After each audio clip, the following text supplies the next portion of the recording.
말씀드린 대로 개혁신당의 이준석 대선 후보 모셨습니다. 어서 오십시오. 네, 안녕하십니까. 예, 오늘도 일정이 참 많은 것 같은데 지금 충남대 카이스트 여기 다녀오셨다고요? 네, 오늘 대전에서 충남대학교 학생들과 또 학식 점심 식사를 하고요. 학교에서 먹는 식사, 그렇죠. 학식. 그리고 카이스트 학생들이랑 함께 간담회를 해가지고 이공계 발전 정책에 대해 가지고 또 간담회를 하고 왔습니다.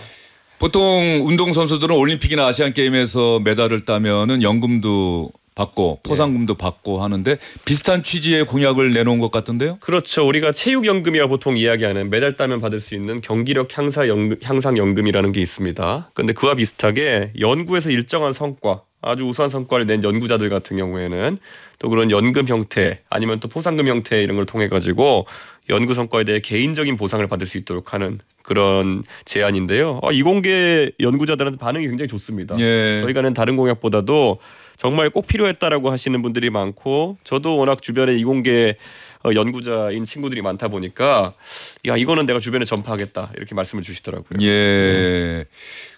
과학 기술 쪽을 나의 평생의 직업으로 선택한다고 해서 그것이 가난해야 된다. 돈을 벌지 못한다. 이래서는 안 된다는 뜻입니까? 오히려 그런 선택을 하는 사람들이 성과를 내면은 더 많은 그 보상을 받아야 된다. 보답을 받아야 된다. 그런 취지입니까? 그렇죠. 저는 우리나라에서 이제 이공계 연구하시는 분들이나 이런 분들한테 자꾸 뭐 조치를 해달라 그러면 애국심 이런 거 강조하고 과학기술 뭐 유공자 감사합니다 이런 정도 말로 때우려고 하는 경향이 있어요. 사실 이런 개인에게도 아주 영광스러운 연구 결과들이 실제 금전적인 보상이나 이런 것들까지 이어져야지만 그 자부심이 실제로 발현되게 되는 것인데 그런 부분에 우리가 좀 인색했다 이렇게 말할 수밖에 없을 것 같습니다. 예. 우리 인문계에서 뛰어난 학생들, 이공계에서 이과에서 뛰어난 학생들이 로스쿨 아니면은 전부 의대를 가는 이 상황이 사실은 우리의 국가 경쟁력을 떨어뜨리고 있다는 지적은 사실 여러 번 나왔는데 저는 윤석열 대통령도 사실 이공계 처우 개선에 조금 더 힘썼으면은 지금과는 다른 결과가 나오지 않았을까. 의대로 많은 사람들이 쏠림 현상이 있는 이유는 사실 의대가 처우가 너무 좋아서라는 것도 있겠지만은 그러니까 의료인들에 대한 처우가 나중에 기대소득이 높아서도 있겠지만 이공계인들이 상대적으로 비슷한 능력을 보유했다고 쳤을 때 나중에 더 고생하는 경우가 많기 때문에 그런 부분을 어떻게 형평을 맞춰줄까를 고민했어야 되는데 이게 결국에는 의대 증원해가지고 의대에 과공급을 만들어가지고 낙수 의사론 같은 걸 통해서 좀 더 덜 받고 의사하겠지 아니면 지방 가서 의사하겠지 아니면 비인기과 가서 의사하겠지.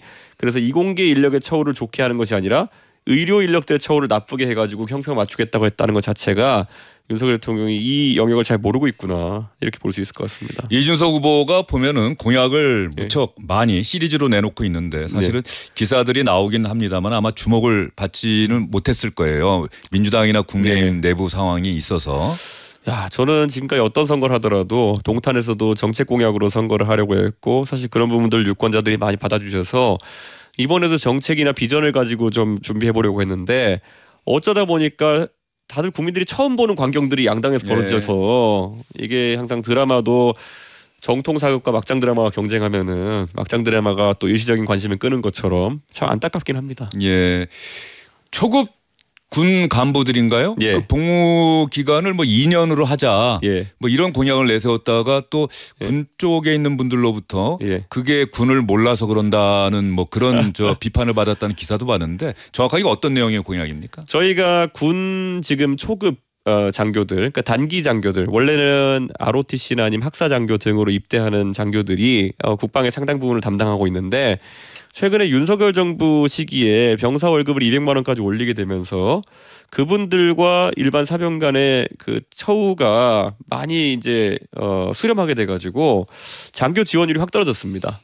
예, 지금 거기서 장교라고 하는 거는 소위 이상을 말씀하시는 거예요? 그 단기 장교로 복무하는 부사관들 얘기가 아니고 일단 지금은.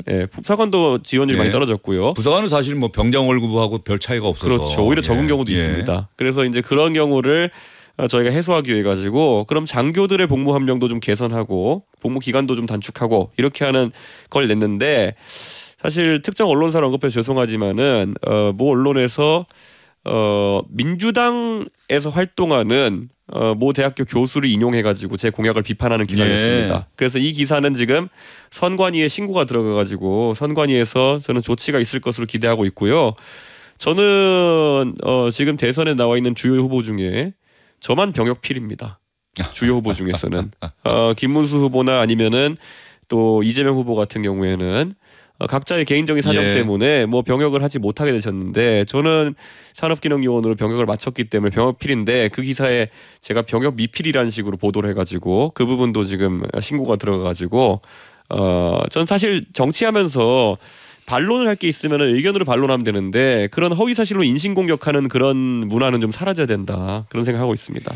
그리고 부동산 관련해서 또 세금 관련해서 내놓은 공약 중에 눈길이 가는 대목 중에 하나가 생애 첫 주택 취득할 경우에는 취득세 감면해 주자. 그렇죠. 그리고 생애 주기에 따라서 맞습니다. 또 자녀를 출산해서 또 이사를 갈 때 그래서 또 주택을 구입할 때도 마찬가지의 혜택을 주자 뭐 이런 공약입니까? 그렇죠. 우리나라는 주택 그 거래 비용이 너무 큽니다. 취등록세도 비싸고 양도세도 비싸다 보니까 원래는 신혼부부들이 우리 둘이 살고 아니면은 셋이 살고 할 때 작은 주택을 가지고 있다가 또 시기가 되면 팔고 또 큰 주택으로 옮기고 이런 식으로 하는 것이 자연스러운데 양도세랑 취등록세로 날리는 금액이 많다 보니까 애초에 큰 집을 사야 되는 그런 경향성이 있고 그러다 보면은 이게 사실 서울에서 예를 들어서 방 3개짜리 집을 살려 그러면은 아무리 신혼부부가 맞벌이를 해도 뭐 10년 이내는 사기 어려운 측면이 있고 그래서 이런 부분을 좀 개선하기 위해 가지고 취등록세나 양도소득세에 대해 가지고 생애 첫 주택에 대해 가지고는 상당히 좀 감액을 해주는 그런 제도를 이야기하고 있고요. 또 저희가 공약한 것 중에 하나가 원래 요즘 젊은 부부들이 하소연하는 게 지금 한 50대 이상 분들 같은 경우는 과거에 뭐 집을 살 때 주택담보대출을 받으면은 원리금 상환 중에서 원금 상환은 좀 유예하고 그러니까 거치 기간을 늘렸다가 이자만 갚다가 나중에 또 이렇게 집을 바꾸면서 대출을 갈아타고 이런 경우로 주택을 늘려간 경험이 있을 텐데 지금은 주택담보대출을 해도 거치 기간이 없습니다 사실상. 그래서 바로 원리금 상환을 시작해야 되는데 이게 젊은 세대에겐 굉장히 큰 부담입니다. 그 동탄에서 선거 치르면서 피부로 느꼈던 거. 굉장히 이런 부분에 얘기가 많고요. 특히나 한 3, 4년 전에 비해 가지고 이자율이 많이 올라갔습니다. 그래가지고 동탄의 일반적인 젊은 부부가 지금 뭐 월급 받아가지고 세금 내고 사회보험료 내고 그다음에 주택담보대출로 많게는 한 2, 300만 원씩 내는 경우도 있습니다.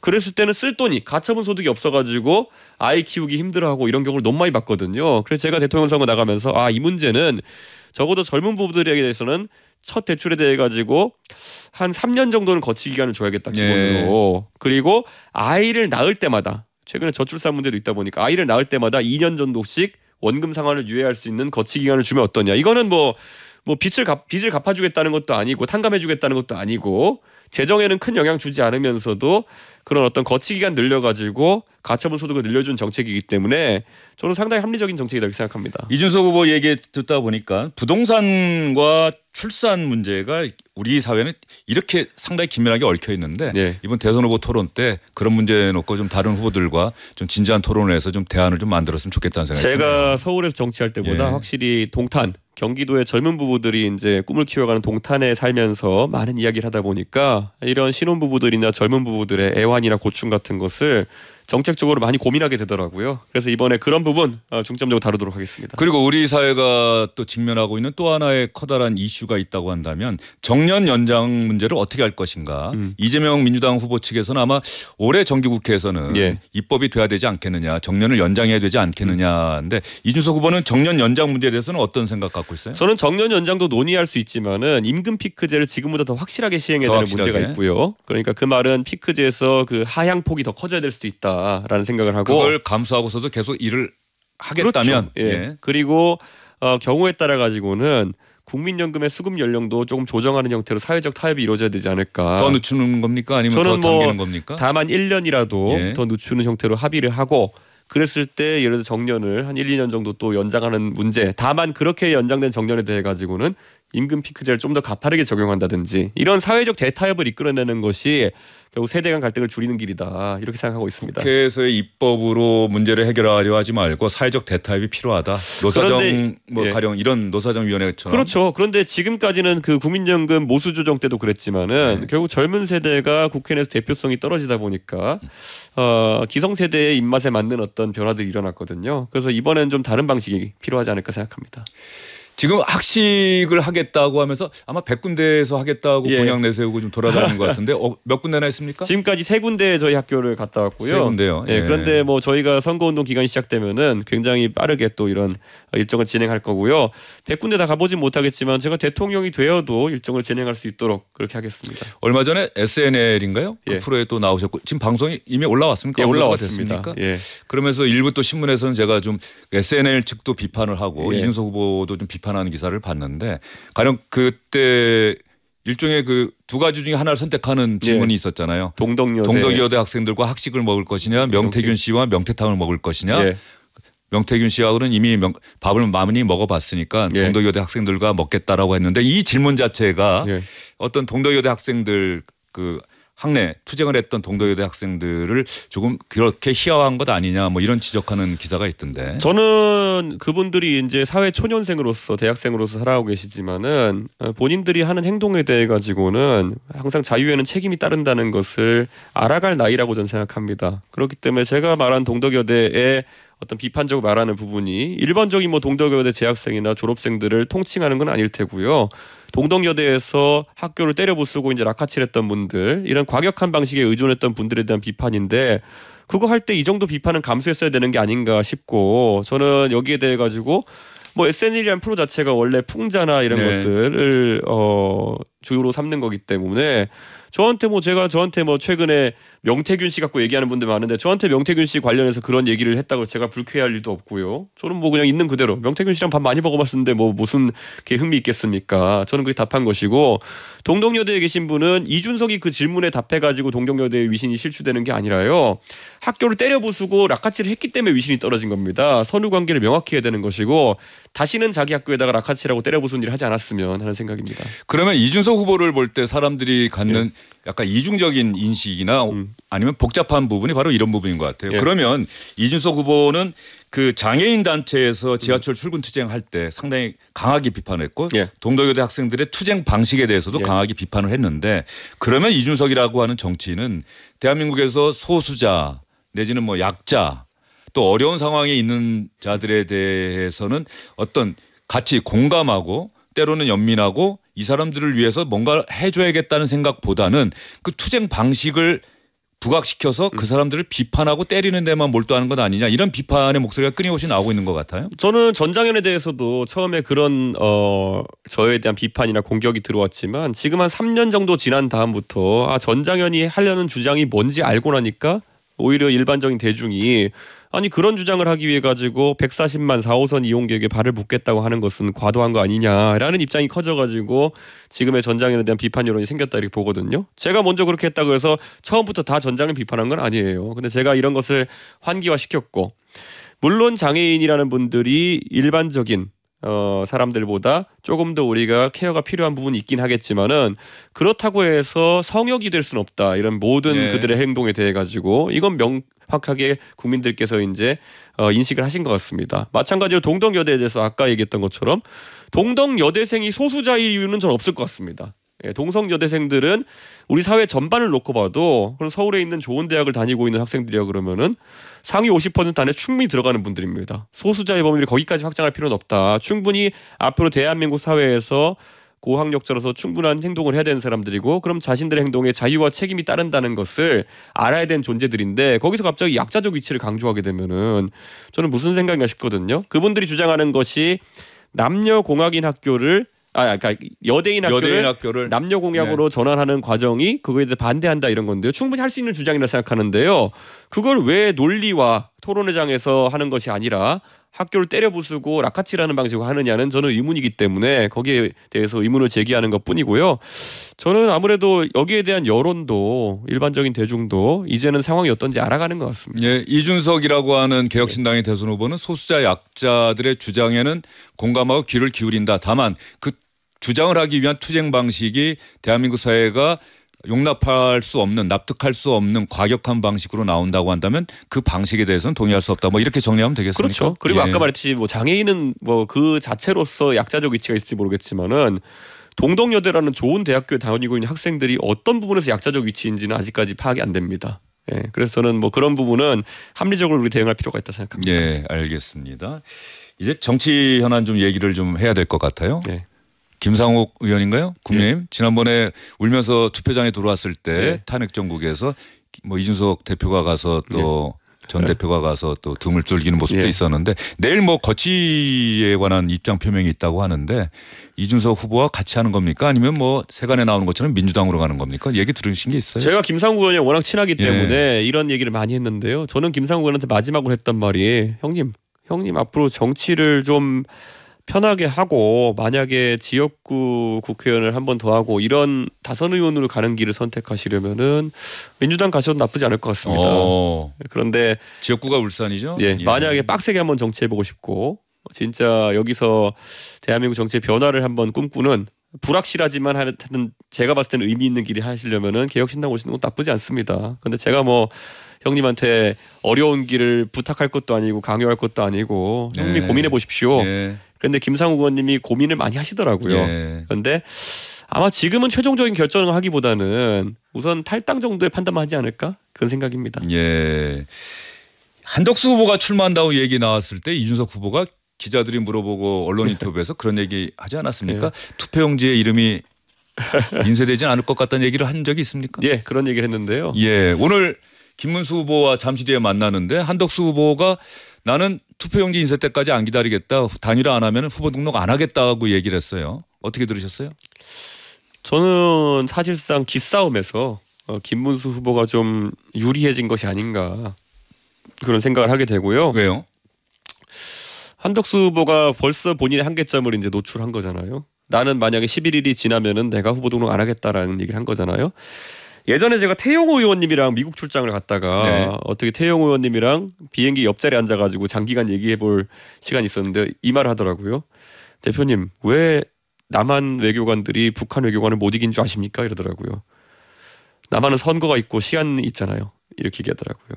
남한에서는 대한민국에서는 선거가 있기 때문에 선거에 이르게 되면은 북한과 협상에서 불리해진다. 정권 교체가 일어날 수도 있기 때문에. 근데 북한에서는 세워라 내워라 시간 끌어도 된다. 그래서 그런 시간 변수 때문에라도 남북 간 협상에 있어서 대한민국이 우위를 가기가 어렵다. 이런 얘기를 하더라고요. 그런데 일리가 있다 생각했는데 지금 뭐 김문수 후보가 뭐 북한이다 이런 얘기는 아니고요. 그런 협상의 위치에 있어가지고 당연히 당의 후보로 이제 공식 지명을 받은 김문수 후보가 유리하죠. 예. 김문수 후보 아마 한덕수 후보가 이런 상황 지금 하루 이틀 사이에 지금 국민의힘 상황이 급변하고 있는데 결국 홍준표 전 후보가 이야기한 것처럼 한덕수 후보 뒤에 또 당 지도부 이준석 후보와 아주 사이가 안 좋은 이른바 친윤계 핵심 친윤계 쪽에서는 윤석열 전 대통령의 의중이 반영된 것 아니냐는 그 얘기가 공론화되면서 이게 지금 한덕수 후보에게 상당히 좀 불리하게 작용하는 건 아닌지. 그렇다고 김문수 후보가 거기로부터 자유로울 수 있을까 뭐 이런 또 지적하는 분들도 있을 것 같고. 그러니까 김문수 후보가 실제로 경선 과정 중에서 본인은 단일화에 협조적일 거리한 예상에 대해서 다른 말을 하지 않았죠. 사실상 그래서 많은 사람들은 김문수 후보로 최종 경선 후보가 당선돼야지만이 한덕수 후보와 2차 단일화가 좀 쉬워지겠구나라는 생각을 하고 찍은 표가 분명히 있을 거라는 거죠. 그러니까 이게 약간 앞뒤가 다른 상황 아니냐, 양두구육 같은 상황 아니냐 이런 판단을 하고 비판하시는 분이 있는데 그거는 뭐 사실 사후적인 비판이고요. 어쨌든 결과를 통해 가지고 민주적 절차적 정당성을 가진 거는 김문수 후보 쪽이기 때문에 이거는 제 생각에 나중에 혹시라도 법원 가처분까지 가게 된다 이런 상황이 되면은 김문수 후보가 굉장히 유리한 상황이다. 제가 어쩌다 보니까 가처분을 많이 해봐서 아는데요. 정당 관련해서 이거는 무조건 민주적 정당성이 아마 김문수 후보 쪽에 있을 거다 이런 생각합니다. 지금 이준석 후보가 가처분 신청을 많이 해봤다라고 얘기해서 제가 2년 전인가요? 벌써 탄원서. 근데 이때 이런 얘기를 그 탄원서에 썼네요. 이 사태를 주도한 절대자는 지금의 상황이 사법부에 의해 바로잡아지지 않는다면 비상계엄 확대에 나섰던 신군부처럼 이번에 시도했던 비상 상황에 대한 선포권을 더욱 적극 행사할 가능성이 있고 이 절대자가 아마 윤석열 전 대통령이 얘기한 것 같은데 결과적으로 보면 그 지난해 12월 3일에 비상계엄 선포라고 하는 상황까지도 이준석 전 대표가 당시에 예측했던 건 아닌지 하는 생각이 들 정도의 이 탄원서에 일의 내용이 들어가 있더라고요. 그러니까 물론 당내 상황이긴 합니다만. 그렇죠. 그러니까 결국에는 어떤 권력 중에 핵심 정점에 있는 권력이 평온한 대한민국의 시스템을 정지시킬 수 있는 권력, 그러니까 비상을 선포할 수 있는 권력이거든요. 그런데 그 당시에 보면요, 국민의힘에서 대선 지선을 다 이겼기 때문에 전혀 비상이 아니에요. 네, 대선 지선을 이긴 당대표였고 그때 국민의힘의 그 헤게모니는 완벽해 보였는데 거기서 마음대로 대통령이 비상을 선포해버리고 당대표 잘라낸 거 아닙니까?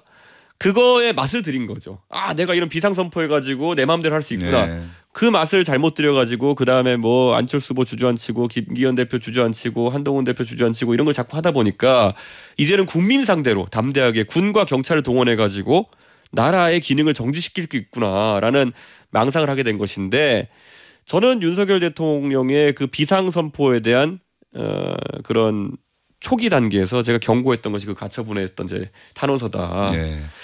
근데 그 당시에는 제 말 안 믿었던 분들이 요즘 와서는 아 그때 이 대표 말 들었어야 되는데 하면서 미안해하시는 경우 꽤 있습니다. 국민의힘 의원 중에서도요. 이준석 후보가 계속 하는 얘기가 저 빅텐트에 안 들어갑니다. 제발 저한테 질문하지 마세요라는 얘기를 여러 번 했는데 뭐 그럼에도 불구하고 정치가 생물이니까 이준석 후보가 마지막에 몸값 올려서 뭐 국민의힘을 접수하는 정도의 확실한 약속이 있으면은 응하지 않겠느냐라고 얘기를 하는데 1% 0.0001%의 가능성도 없습니까? 그러니까 제가 뭐 국민의힘을 잘 모르고 환상이라도 있으면 뭐 제가 낚여가지고 그럴지라도 모르는데요. 제가 국민의힘에 지금 뭐 좀 방귀 좀 끼는 분들 다 알고 있고 저분들이 어떻게 살아왔는지 어떻게 살아갈 것인지 저한테 어떻게 했는지 저한테 무슨 말 했고 어떻게 나중에 뒤통수 쳤는지 다 알고 있는 상황 속에서 제가 뭐 그거 속으면 바보죠. 그래서 저는 지금 와서 얼마나 절박하신지 얼마나 그건지는 전 관심이 없고 사실 그리고 그런 의지가 조금이라도 있다면은 뭐 성의를 보일 만한 행동들이 있었을 텐데 지금까지 나온 걸 보면은